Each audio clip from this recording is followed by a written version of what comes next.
Bueno, llevamos 11 semanas estudiando quién es Dios, estudiando uno por uno los atributos de Dios. Y el día de hoy vamos a hablar de la presciencia de Dios. ¿Qué es la presciencia de Dios? ¿Quién sabe? ¿Quién sabe qué es la presciencia de Dios? Les doy una pista. Hay dos palabras. ¿Mari? Amén. Excelente. Y justamente como dice Mari, presciencia tiene dos vocablos que creo, si no me equivoco, están en latín.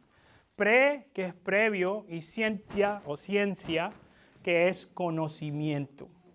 Entonces, es el conocimiento previo que tiene Dios de todas las cosas. Y espérenme, que quiero agrandar aquí para que se vea bien.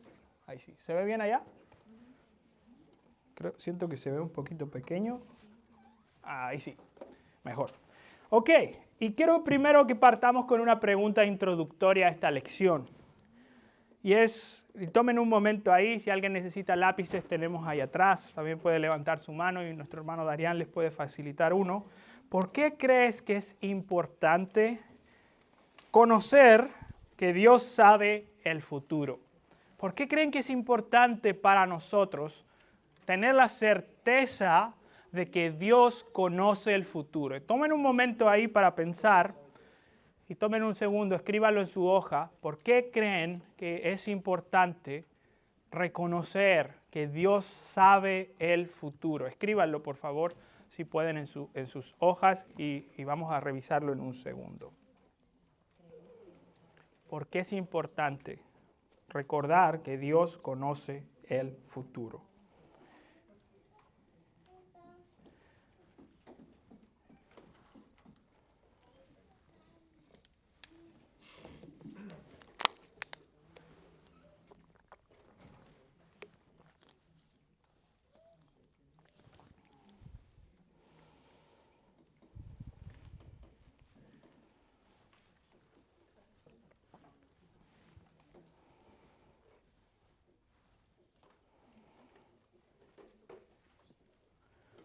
Vamos viendo sus respuestas. ¿Por qué es importante? ¿Qué tienes tú, Ana? Bueno, es importante reconocer que Él lo sabe todo, Él fue el que nos creó, pues por lo tanto Él va a saber cada periodo que va a venir cada cosa, que va a pasar cada cosa, porque Él conoce el mundo, Él es Dios, entonces Él es el único que sabe cada cosa que va a venir. Exacto, conoce cada detalle de lo que va a pasar. Excelente. ¿Por qué más? Ok, Judith. Ok, que es cierto, qué buen punto, ¿no? Si yo sé que Dios sabe lo que va a pasar, puedo descansar, ¿no? Porque no estoy a la deriva del azar o la suerte, estoy en las manos del Dios que conoce lo que va a pasar. Y conoce porque Él lo ha determinado también. Ajá, Miriam, excelente, porque estamos seguros en Él. Ahora sí que sí. Sí, parte lo dijo Judy. Ajá. Lo primero que me vino a la mente para no tener en los momentos difíciles, Ajá. o cuando estamos haciendo planes para nuestras vidas, no tener ningún tipo de incertidumbre, ¿verdad? Ni afán, sino que descansemos, confiemos en que Él tiene el control y conoce nuestro presente y nuestro futuro. Amén, amén. Es un tipo de doctrina, como dice Liliana, que nos va a ayudar a descansar, ¿no? Excelente. ¿Mari? Nos da una convicción de su grandeza y superioridad comparado con nosotros. Ok, justamente, Mari me leyó la mente y justo iba hacia allá, que es, bueno, vamos a partir con una pequeña definición. ¿Qué es la presciencia? Para poder delimitar con precisión. Mucho de lo que uno necesita hacer cuando estudia teología, cuando estudia la Biblia, es definir con precisión, porque los errores doctrinales no vienen de errores grotescos, vienen de imprecisiones en el lenguaje y maneras de expresar las cosas a veces de manera confusa. Y esta es la definición que tengo de presciencia. La presciencia se refiere, y ojo, miren cómo lo estoy poniendo, se refiere a la omnisciencia de Dios, o sea que Dios conoce todas las cosas, pero con respecto al futuro. Entonces, fíjense la manera en que lo estamos estructurando. Primero estamos diciendo que la presciencia es una parte de su omnisciencia. Y es esa parte de la omnisciencia que declara que Dios conoce todo con respecto a los eventos futuros. Y acá está lo interesante, quizás la parte más tricky o más difícil de procesar, es que Dios no solo conoce el presente y el pasado, sino que Dios también conoce todo lo que ocurrirá en el futuro antes que suceda. Entonces, declaramos que la omnisciencia de Dios es el conocimiento que abarca, pudiéramos decir, todo el rango temporal, desde la eternidad hasta la eternidad. Y si lo pensáramos en términos humanos, en la temporalidad, diríamos que Dios conoce el pasado, Dios conoce cada detalle de las cosas que han sucedido antes, Dios conoce exactamente lo que está pasando ahora, en plenitud, pero a la misma vez Dios conoce cada cosa que va a pasar en el futuro. Entonces, si se fijan, es una omnisciencia que es omni, o sea, es completa, es total. Y vamos a ver eso. Bueno, primero, ¿por qué creemos que Dios es omnisciente? O que Dios es omnisciente en cuanto al futuro, en su presciencia.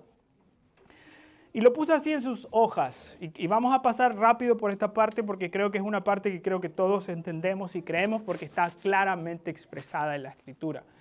Le voy a pedir a alguien si puede leerlo fuerte. Moni, ¿crees que pudieras leerlo fuerte y claro el primer párrafo? ¿Por qué creemos en la presencia de Dios? La Biblia enseña que Dios es un ser diferente a sus criaturas en su conocimiento sobre el futuro. Isaías 46, del 9 al 11. Esto significa que Dios no cubre el futuro, sino que lo conoce plenamente, puesto que Él declara, determina y cumple lo que ha planeado para el futuro. Entonces, fíjense primer detalle. Cuando decimos que Dios, o por qué creemos en la presencia divina, lo primero que decimos es que Dios es diferente a sus criaturas. Es decir, nosotros no gozamos de presciencia. Nosotros no tenemos conocimiento anticipado de lo que va a suceder. De hecho, el Señor Jesús en Mateo 6, tratando el tema de la ansiedad, dice, bueno, ¿por qué se afanan si ustedes no pueden ni siquiera añadir un día a su propia existencia? Ustedes no pueden ni crecer así un poquito. Ustedes no pueden controlar, es básicamente lo que está diciendo Mateo 6, ustedes no pueden controlar su vida, ni lo que va a pasar mañana. Entonces Jesús nos está enseñando que nosotros como criaturas no tenemos capacidad de predecir el futuro. Amén. Ahora, y eso es interesante, aunque los seres humanos no tenemos la capacidad de predecir el futuro, siempre estamos buscando, y esto es casi cerebral, seguridad de lo que va a pasar mañana. No es casualidad que la gente trate de repetir rutinas diariamente. ¿Saben por qué? Porque lo que nosotros queremos hacer mentalmente es darnos la seguridad de que va a pasar las cosas con cierto control, regularidad. Es gracioso, a veces la gente hasta se sienta en el mismo lugar en la iglesia. El mismo asiento que ya tiene como hasta su nombre, todo marcado. ¿Y es por qué? Porque los seres humanos, como criaturas, siempre estamos buscando mentalmente predecir lo que va a pasar y controlar, manejar, manipular en algún sentido. Pero lo que nos está enseñando esta doctrina inicialmente es que nosotros no tenemos esa capacidad. Yo ni siquiera sé si mañana voy a estar vivo. Ni siquiera sé si de aquí a una hora más yo voy a seguir con vida. Y es interesante porque muchas veces, mucho de nuestra ansiedad con respecto al futuro viene porque nosotros traemos nuestras cargas y pensamos que podemos controlarlas, ¿no? Pienso que puedo manipular lo que va a pasar, predecir, torcer, de alguna manera intervenir y participar de los eventos futuros. Pero lo que nos enseña esta doctrina es que eso es un atributo que pertenece única y exclusivamente ¿a quién? a Dios, ¿no? Y miren cómo lo expresa el profeta Isaías. Dice, acuérdense de las cosas anteriores ya pasadas, porque yo soy Dios y no hay otro. Yo soy Dios y no hay ninguno como yo. Y eso también nos incluye a nosotros, ¿no? Que declaro el fin desde el principio y desde la antigüedad lo que no ha sido hecho. Y yo digo, ¿qué dice el Señor? Mi propósito será establecido y todo lo que quiero realizaré. Yo llamo del oriente una ave rapiña y de tierra lejana al hombre de mi propósito. En verdad he hablado y ciertamente haré que suceda. Lo he planeado y así lo haré. Ahora, y esto es un poco del corazón. Nosotros tratamos de hacer esto en nuestras vidas muchas veces, ¿no? Tratamos de planear, tratamos de hacer que la gente haga cosas que nosotros deseamos, tratamos de establecer lo que va a pasar mañana, pero el Señor nos recuerda, yo soy Dios. ¿Y qué dice ahí? Y no hay otro. No hay otro. Y eso es un hermoso recordatorio cada vez que pasemos por periodos de ansiedad. Y me imagino que muchos de ustedes han batallado en eso porque es común, ¿no? De tratar de predecir el futuro, de sostenernos frente al futuro. Y estoy diciendo, Dios nos dice, yo soy Dios y no hay otro. O sea, no hay otro que tenga la capacidad de predecir los eventos futuros y hacer que pasen. Ahora, esto puede ser de tremendo descanso, mis hermanos, porque lo que nosotros necesitamos no es tratar de manejar y predecir lo que va a pasar. Lo que nosotros necesitamos es aferrarnos a aquel que sí conoce el futuro, ¿no? Y dice Mateo 8 que los que aman a Dios, todas las cosas ayudan para bien. Y es interesante porque el Señor dice que si Él tiene un propósito, Él hará que suceda. Lo he planeado y así lo haré. Es decir, si el Señor promete que te va a cuidar, lo va a hacer porque Él predice y determina el futuro. Si Él dice, no te dejaré ni te desampararé, eso es verdad, es cierto. Porque Él dice, yo haré que suceda. O sea, Él, y esa es la diferencia como de poder llevar mi propia ansiedad, yo, que no puedo controlar nada, y llevar mi ansiedad a Dios, que puede controlar todo, ¿no? Y es interesante, porque les voy a mostrar algo aquí que aprendí estudiando el texto en griego. Aquí la palabra todo dice todo lo que quiero. ¿Saben qué significa esta palabra en hebreo? Todo significa todo.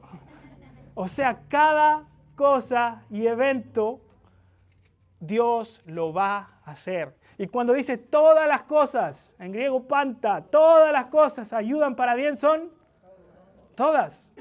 Incluso las que tú crees que no ayudan y las que no cooperan. Y si yo no entiendo bien por qué Dios puso algo, puedo tener la confianza. Eso ayuda para mi bien. Porque Dios no lo dejó al azar. Ven el texto, ¿no?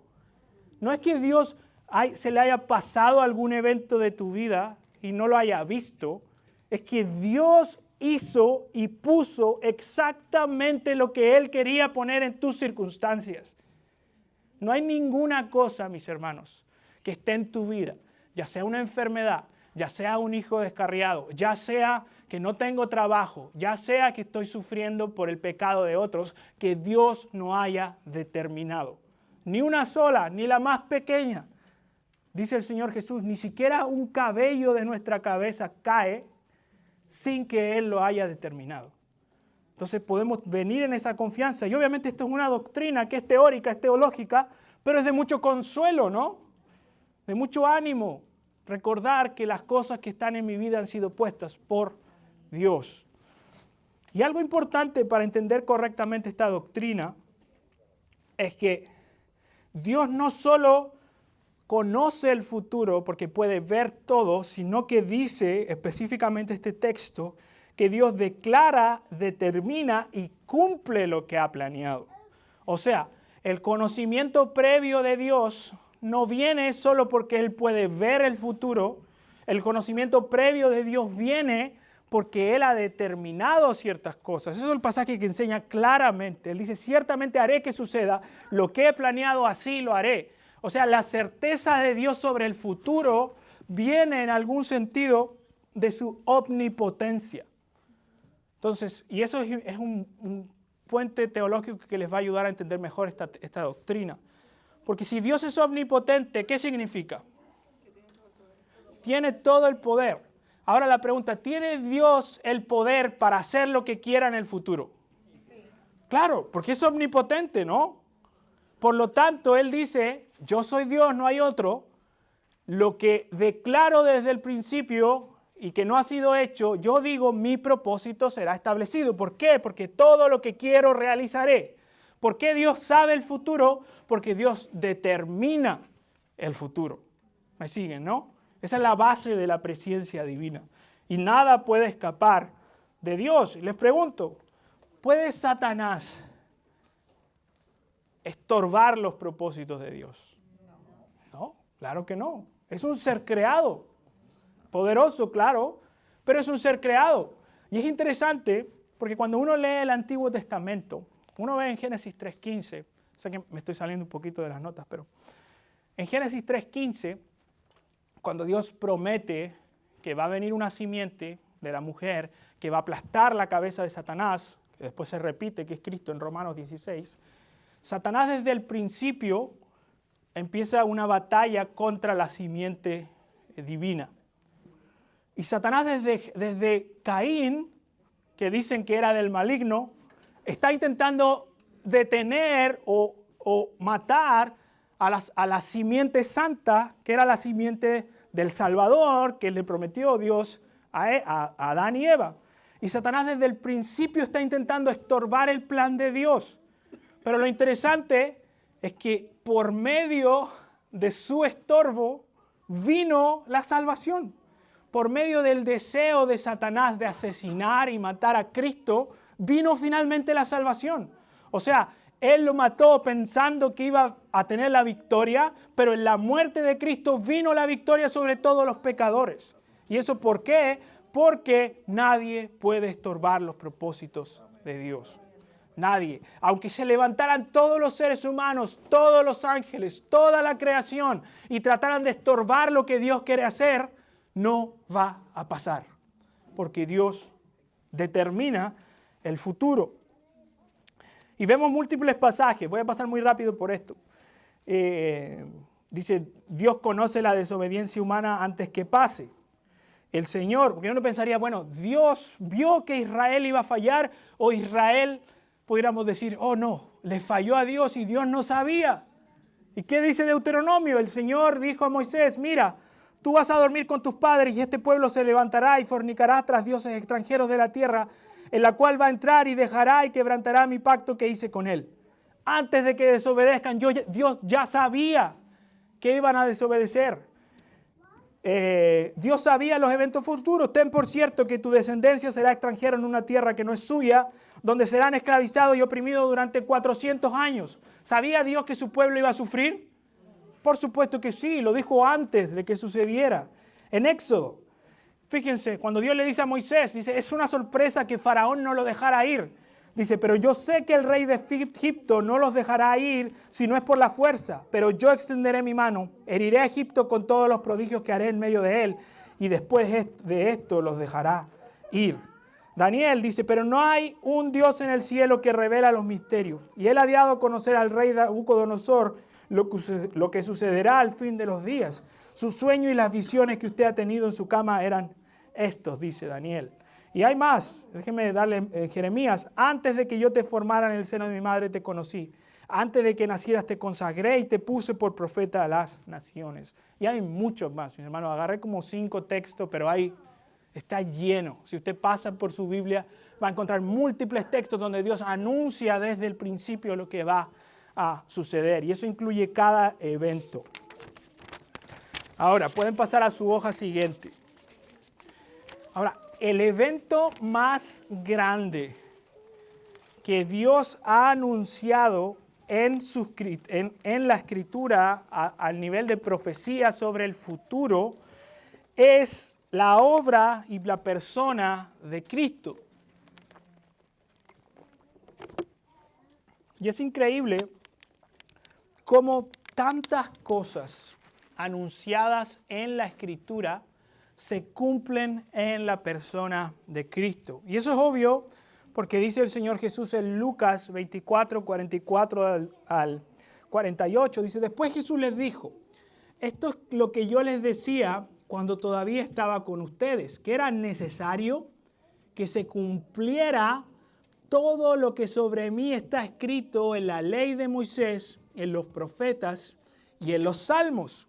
Y entonces les abrió la mente para que comprendieran las Escrituras y les dijo, así está escrito que el Cristo padecerá y resucitará de entre los muertos al tercer día y que en su nombre se predicará el arrepentimiento para el perdón de los pecados a todas las naciones, comenzando desde Jerusalén. Ustedes son testigos de estas cosas. Entonces, Jesús le está enseñando a sus discípulos después de la resurrección, que le estuvo enseñando por 40 días, que en la Escritura se cumple todo lo que fue anunciado de Jesús. Y puse aquí algunos ejemplos de cómo se cumple. Y fíjense aquí para que vean. No vamos a ver uno por uno, revísenlos en sus casas porque son increíbles. La Escritura anuncia que el Mesías sería de la tribu de Judá. Anuncia que sería de la familia de David. Anuncia el Antiguo Testamento que nacería de una virgen. También anuncia que nacería en la ciudad de Belén. También anuncia que traería luz a Galilea de los gentiles. También anuncia que sería un profeta como Moisés. También anuncia que otro predicador iría antes que su ministerio comenzara, que es Juan el Bautista. También anuncia que sería rechazado por los líderes de la nación.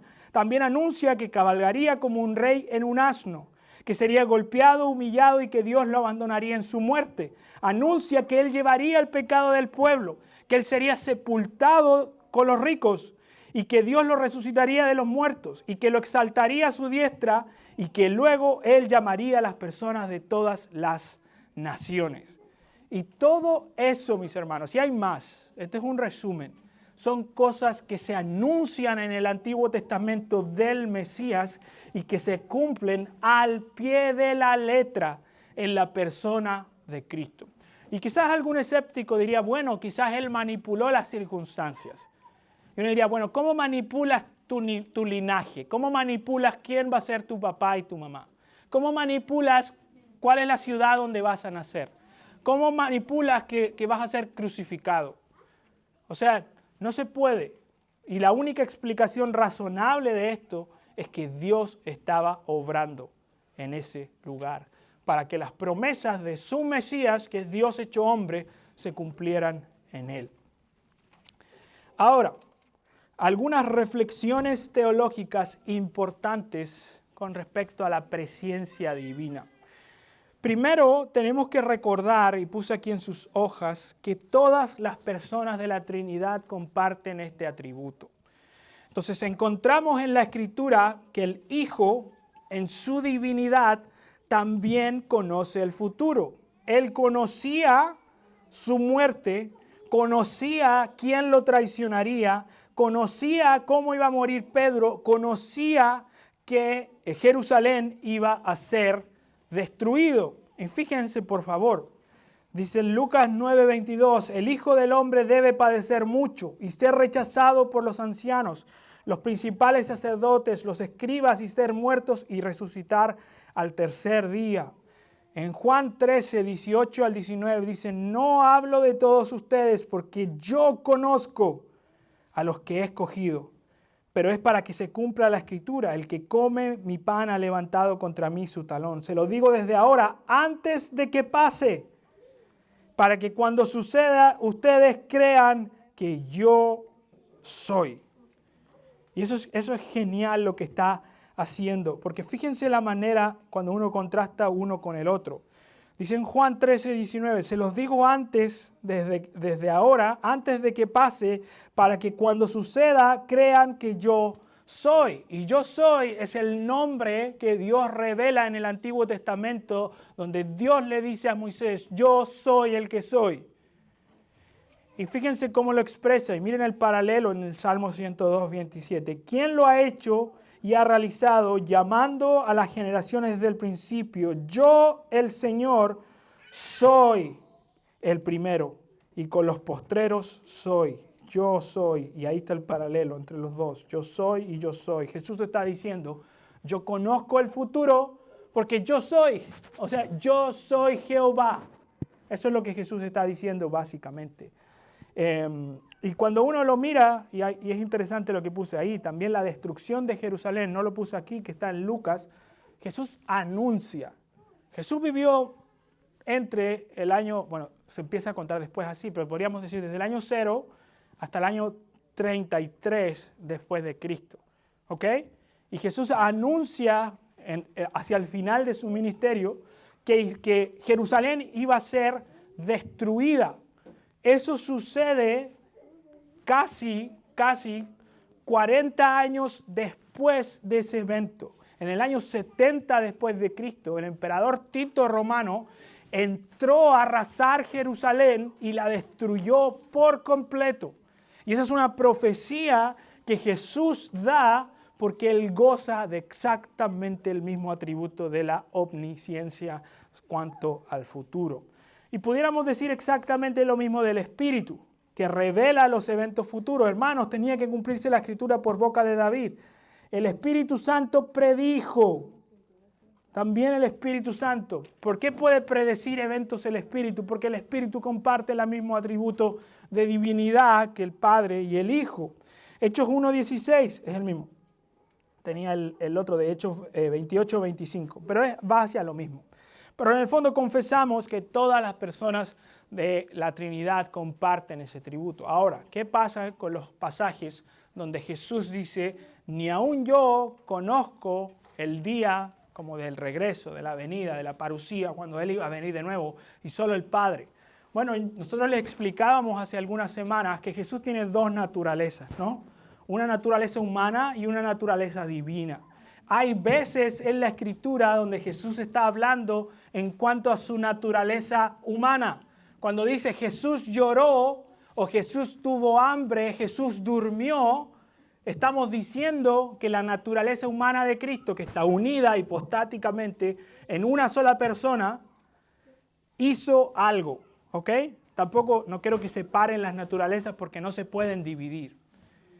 Entonces decimos que Jesús llora no porque Dios llora, porque Dios no tiene ojos, no tiene lágrimas, no produce ese tipo de lágrimas, sino que Dios en su humanidad, en Cristo, lloró como un ser humano. Cuando dice que Jesús murió, no es porque Dios pueda morir en su esencia divina, sino porque Cristo, que es Dios hecho hombre, murió en su naturaleza humana. Pero ojo, y esto es lo interesante, como cuando uno habla... Esto le llaman cristología calcedónica, que es lo que se estableció en el concilio, la definición de Calcedonia del siglo V. Es que hay una persona, que es Cristo, o Cristo Jesús, o el Hijo, cualquiera de los títulos divinos que quieran usar, y tiene dos naturalezas, una naturaleza humana y una naturaleza divina. Estas dos naturalezas, humana y divina, están unidas hipostáticamente, o sea, son inseparables. Tú no puedes separar las dos naturalezas. Y todo lo que se diga de la divinidad aplica a la persona del Hijo, y lo que se aplica de su humanidad aplica a la persona. Entonces, cuando se dice, yo puedo decir con convicción que Dios murió en la cruz. ¿Por qué? Porque estoy hablando del Hijo, que es una persona divina, que es Dios. Pero tengo que distinguir entre las dos naturalezas. Vamos a ver cristología. Entonces, si ahora no entienden en detalle, vamos a explorar esto en detalle, pero es bueno tener estas categorías en mente cuando estamos leyendo y tratando de interpretar correctamente las Escrituras. Ya. Hasta aquí, dudas, consultas.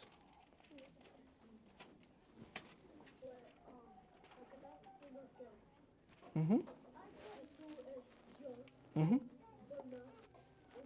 Ujú. Una persona. Ujú. Ujú. Significa que, sí, mira, podemos ponerlo así. Gracias por la pregunta. Significa que el Hijo es la segunda persona de la Trinidad, ¿ok? Dios es trino, es Padre, Hijo y Espíritu Santo. No son tres personas, no son tres esencias, es un solo Dios que subsiste en tres personas. Entonces, el Hijo es Dios, es de la misma esencia, de la misma naturaleza que el Padre, es Dios mismo. Y el Hijo, a diferencia del Espíritu y el Padre, tiene dos naturalezas. Una naturaleza que es humana y una naturaleza que es divina, por decirlo así. Entonces, todo lo que digo, se me corrió, a ver. Ahí. Todo lo que digo del Hijo en su naturaleza humana, lo estoy diciendo de Dios. Entonces, no puedo, lo que no tengo que decir es atribuir cosas de la humanidad a la divinidad, porque eso pertenece a la humanidad de Jesús. Entonces, aunque Jesús es Dios, Él tiene una, no quiero decir parte, pero que mi lenguaje ya se acabó, tiene unido a su persona otra naturaleza, o sea, que se añade a su persona. Sé que es difícil, pero sigue viniendo. Porque sé que no es difícil solo para ti, es difícil en general. Amén. Pero vamos a llegar ahí, vamos a seguir en Cristología en algún momento. Pero ya vamos a llegar a esa parte. Pero vamos a explicar. Ahora, yo decía, y esto es el segundo aspecto teológico de esto, que su presencia fluye de su decreto. Y esto es importante, está aquí en sus hojas.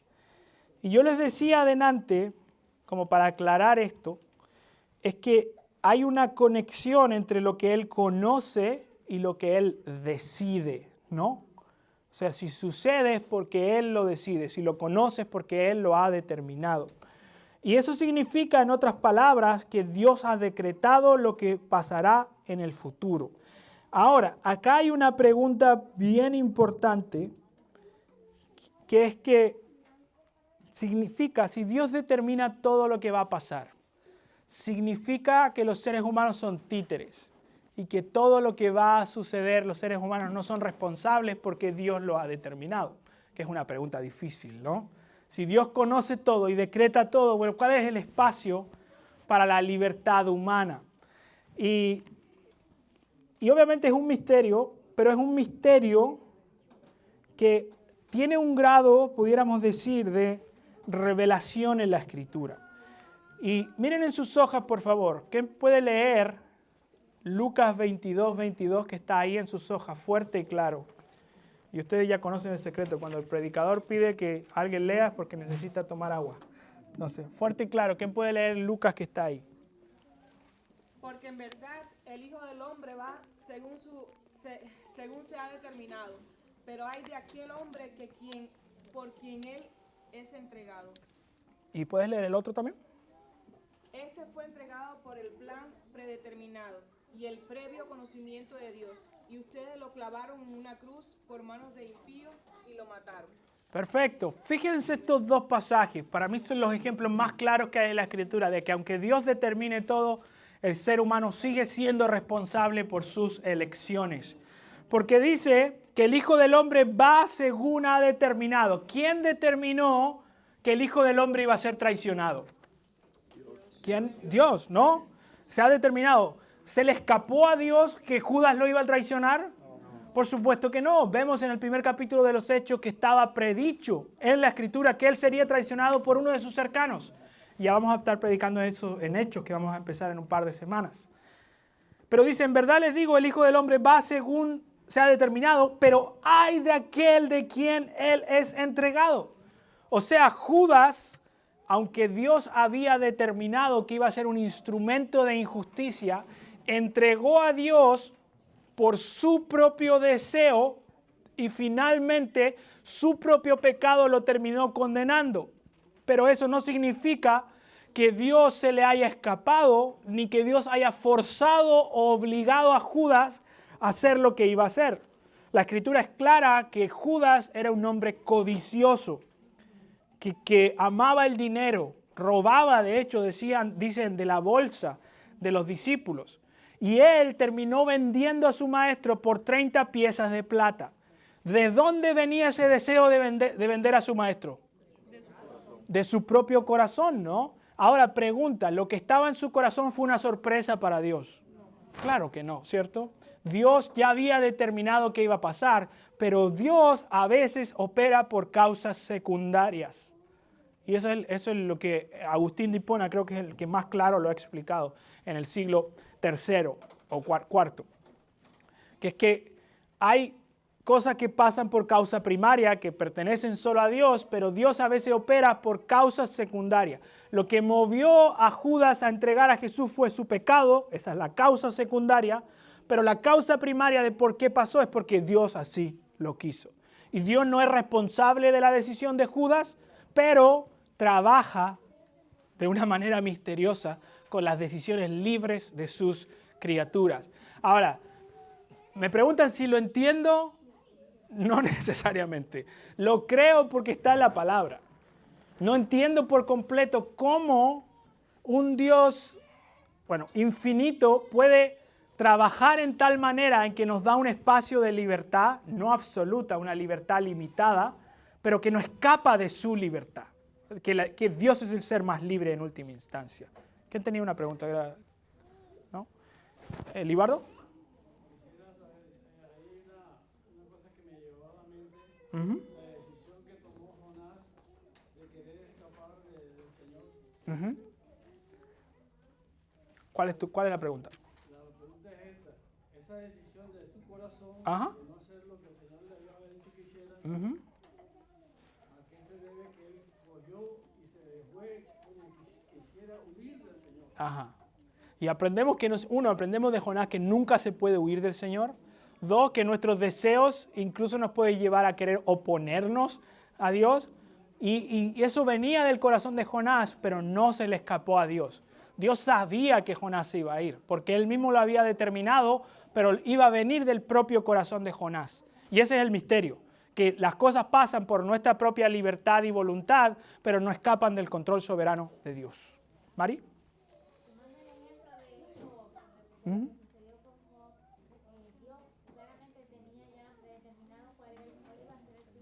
Correcto.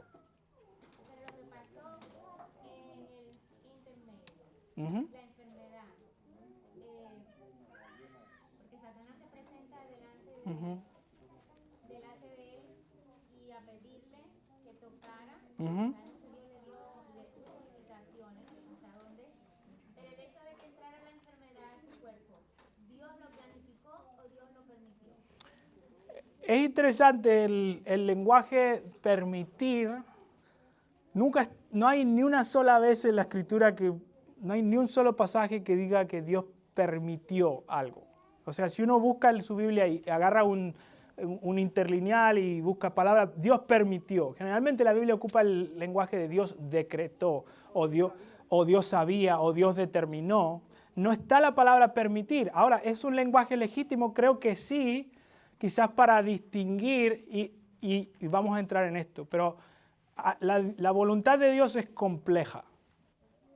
Igual como nuestra voluntad es compleja. No podemos limitar a Dios en su voluntad y decir, Dios es un ser simple en el sentido simplista, como que fuera una voluntad muy simple. Dios tiene una voluntad compleja. Y los teólogos distinguen entre voluntad de deseo y voluntad de decreto en Dios. Hay cosas que a Dios no le agradan en su ley, pero que Él deja que sucedan y determina que sucedan. Y en ese momento uno dice, ocupamos el lenguaje, bueno, Dios permitió que Adán y Eva pecaran, aunque no es su voluntad de deseo revelada en su palabra, ¿no? Dios no ama la injusticia, pero Dios decretó que sí pecaran, ¿no? ¿Pudo haber Dios detenido a Adán y Eva que no pecaran? Claro que sí, pudo haberlo hecho, pero por alguna razón misteriosa, que hoy entendemos un poco más, quería que pasara porque quería que a través del pecado viniera un Mesías, ese Mesías revelara a la segunda persona de la Trinidad y se diera a conocer que el Hijo encarnado vino a morir por su pueblo. Y todo eso pasó porque Dios determinó que Adán y Eva pecaran, pero lo hicieron de su propia voluntad, ¿no? Ajá. Pero quizás para, entiendo también lo que está queriendo decir y estoy de acuerdo, pero quizás para aclarar en la congregación, porque puede generar un poquito de confusión, la diferencia entre decretar y planificar, porque Dios no planifica el pecado porque Él no tienta a nadie. Exacto. Si puede explicar la diferencia entre decretar y planificar. Cuando decimos planificar, también tenemos que pensar de nuevo. Nosotros planificamos. Primero, ¿qué es planificar? Planificar es pensar qué va a pasar en el futuro, ¿no? Ordenar.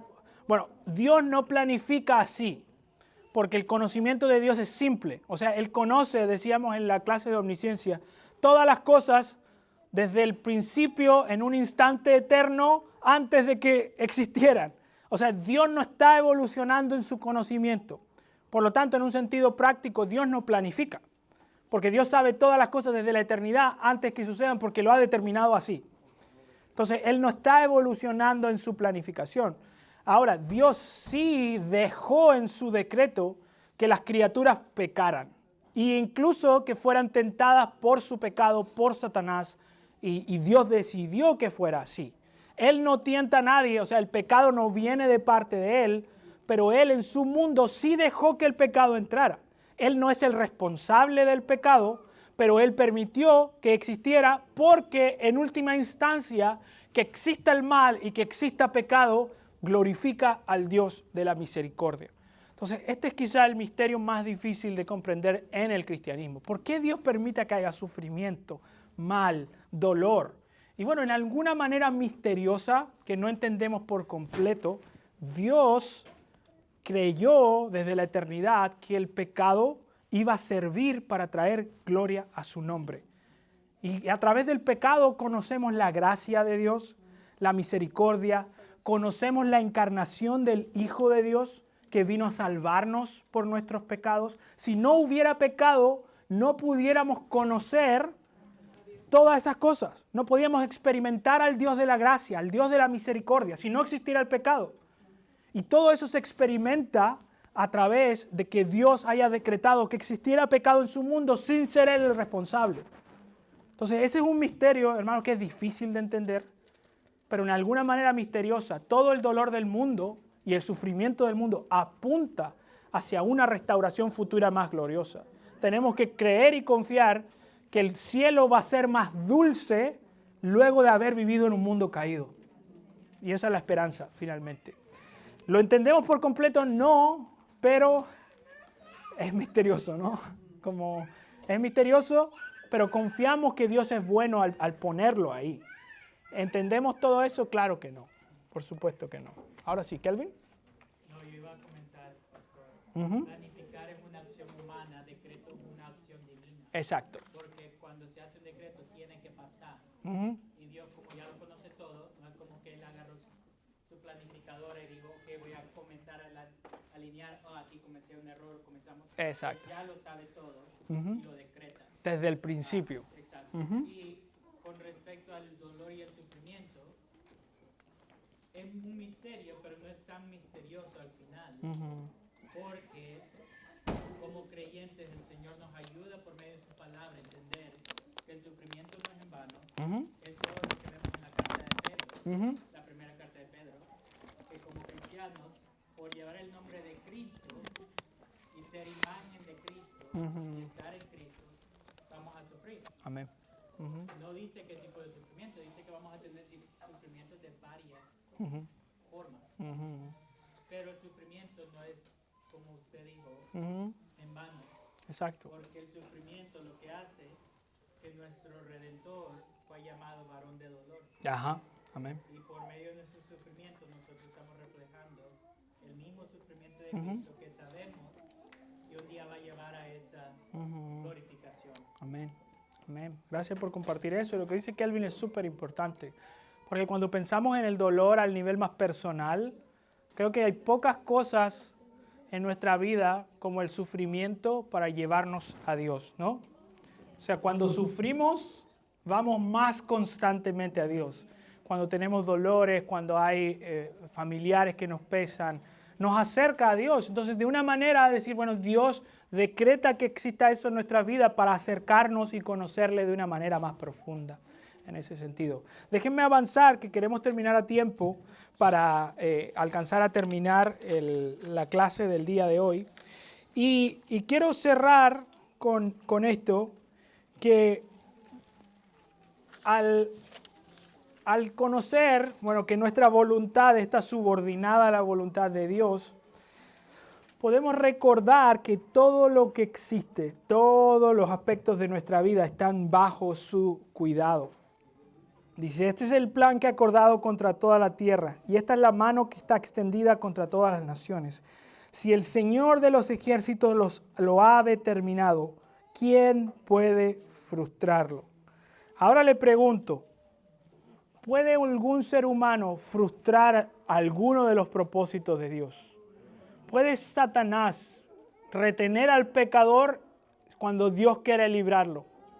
Claro que no, ¿no? Nadie puede frustrarlo. Isaías 14, lo mismo, dice, ¿quién podrá apartarlo de su mano cuando lo ha extendido? Y eso, mis hermanos, cuando uno descansa en eso, puede encontrar paz y tranquilidad.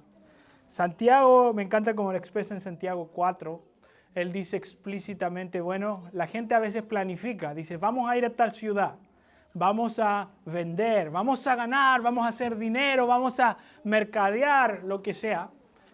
Y Santiago los corrige y les dice, bueno, ¿qué le dice? Si el Señor quiere. Y ese es un buen recordatorio para cerrar esta clase. Nosotros no podemos manipular ni controlar el futuro, pero Dios sí. Dios sabe todo y ha decretado todo. Por tanto, no hay nada en tu vida que a Dios le tome por sorpresa. Ni una sola cosa. Piensa ahora, piensa en este momento. Toma un segundo ahí. ¿Cuál es la cosa que te tiene angustiado hoy? Piensa. Toma un segundo ahí. ¿Qué cosa en tu corazón hoy te tiene angustiado? Te tiene cargado, te tiene cansada, cansado. ¿Qué aspecto te pesa en el corazón? Ahora, tú puedes ver esta doctrina, esta enseñanza de la Escritura y decir con confianza, Dios lo ha puesto ahí. Amén. Dios puso lo que te está pesando ahí, en este momento. Y la pregunta, y aquí está nuestro error, muchas veces nuestra pregunta ante estas cosas es, ¿por qué? ¿Cierto? ¿Por qué Dios hizo eso y puso eso? Y déjenme ayudarles a reformular. No pregunten por qué. Pregunten para qué. Una oración bíblica que puede ayudarnos a crecer es cuando vengan las dificultades, pregúntate, Señor, ¿qué quieres hacer en mí? ¿Qué quieres hacer? ¿Qué quieres lograr a través de este sufrimiento, de este dolor, de esta carga, de este peso? A veces va a ser, bueno, quiero que te entregues más plenamente a la oración. Quiero que ayunes con fe, que ores y vengas a mi presencia derramando tu corazón. Lo que deseo es eso. Quiero que hagas cambios, quizás. Quiero que no idolatres cosas. A veces Dios nos quita cosas que idolatramos y que nos dan ese sentido de estabilidad. A veces Dios las remueve para recordarnos que nuestro descanso no está en las cosas, sino en Él, ¿no? A veces Dios remueve y quita nuestra salud. A veces Dios permite que nuestros hijos se descarríen. ¿Pero con qué fin? Con el fin de conocerle más profundamente a Él.